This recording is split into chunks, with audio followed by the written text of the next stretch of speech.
Assalamualaikum warahmatullahi wabarakatuh. Ahmad bin Muhammad bin Husain Al-Jariri atau lebih dikenal dengan nama kunyahnya saja Abu Muhammad Al-Jariri adalah seorang ulama sufi yang tinggal di Baghdad. Ia hidup sezaman dengan tokoh sufi lainnya. Junaid Al-Baghdadi bahkan menjadi sahabatnya. Ketika Junaid wafat, ia menduduki menggantikan makam Junaid, yakni pemimpin atau sesepuh tokoh sufi lainnya pada masa itu. Ketika masih dalam perjalanan pencarian suluk tarikat, mengaji hakikat dan lain-lain, ia pernah mengalami suatu peristiwa yang tidak akan pernah terlupakan. Suatu ketika setelah salat asar berlalu, seseorang pemuda masuk ke masjid di lokasi pondok tariqah Abu Muhammad Al-Jariri belajar. Wajah pemuda itu tampak pucat dan rambut terurai tidak beraturan tanpa memakai tutup-tutup kepala, kopiah, serban atau sejenisnya. Ia berwuduk kemudian salat sunnah 2 rakaat. Setelah itu ia duduk dengan meletakkan kepalanya di atas lututnya dan tangan di tengkupan. Saat maghrib tiba, ia berjamaah dengan mereka, setelah itu duduk lagi seperti sebelumnya. Tiba-tiba datang utusan raja yang mengundang mereka untuk jamuan makan di tempat tinggalnya. Hal itu memang secara rutin dilakukan oleh sang raja. Ketika teman-temannya berlalu untuk memenuhi undangan itu, ia sempat membangunkan sang pemuda dan berkata, "Apakah Anda mau ikut bersama kami untuk makan-makan di tempat raja?" Pemuda itu mengangkat kepalanya dan berkata, "Saya tidak ingin ke istana raja. Tetapi kalau Anda tidak berkeberatan, bawakanlah untukku asidah, suatu nama makanan yang hangat." Abu Muhammad mengabaikan permintaan pemuda itu. Dalam hati ia berkata, diajak baik-baik tidak mau, tetapi malah meminta dibawakan sesuatu.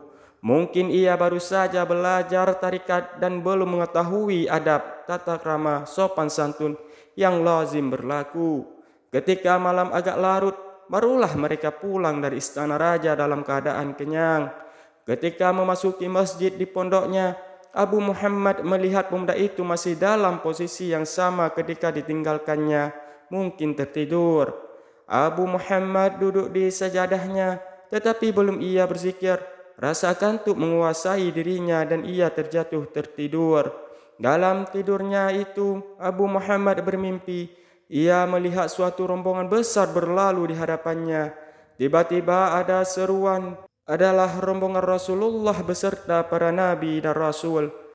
Mendengar seruan itu, ia segera berlari ke arah depan rombongan dan menemui Rasulullah sallallahu alaihi wasallam. Ia mengucap salam, tetapi Nabi sallallahu alaihi wasallam berpaling dari dirinya tanpa menjawab salamnya. Beberapa kali ia mengulang salamnya, tetapi masih saja beliau berpaling. Abu Muhammad jadi gemetar ketakutan. Dengan tergagap ia berkata, "Wahai Rasulullah, apakah dosa saya sehingga engkau berpaling dari saya?" Nabi sallallahu alaihi wasallam menatapnya dengan tajam dan berkata, "Seorang yang fakir dari umatku ingin sesuatu darimu, lalu engkau mengabaikannya." Abu Muhammad tersentak kaget dan terbangun dari tidurnya. Segera saja ia teringat kepada pemuda yang meminta dibawakan asidah itu. Ia segera ke tempat pemuda itu, tetapi ternyata tidak ada siapapun di sana. Ia mendengar suara pintu dibuka, yang ternyata adalah pemuda itu yang hendak keluar masjid. Ia segera mendekatinya dan berkata, "Wahai pemuda, sabarlah barang sejenak. Aku akan segera menyiapkan untukmu apa yang engkau inginkan."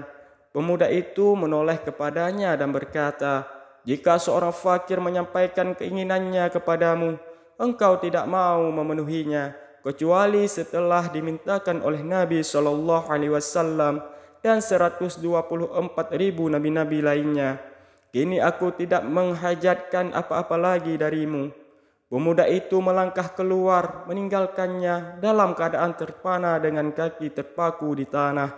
Setelah peristiwa itu, Abu Muhammad tidak pernah mengabaikan orang lain, sesepele dan sefakir apapun keadaannya. karena takut ia akan diabaikan oleh Rasulullah sallallahu alaihi wasallam di yaumil mahsyar kelak.